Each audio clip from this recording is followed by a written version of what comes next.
Hello guys, magluluto daw tayo ng maglubang tag sa kanila. Ito yung gamitin ko, mga chicken legs. May chicken legs tayo. Tapos meron tayong garlic, chili pepper, tapos sibuyas, kamatis, tapos tomato paste natin, at saka yung panggisa nating butter.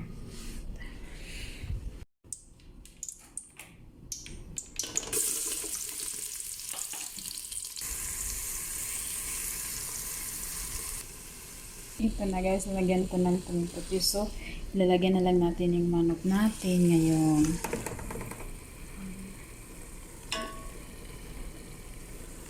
Diba? Balik ta rin lang natin mamaya.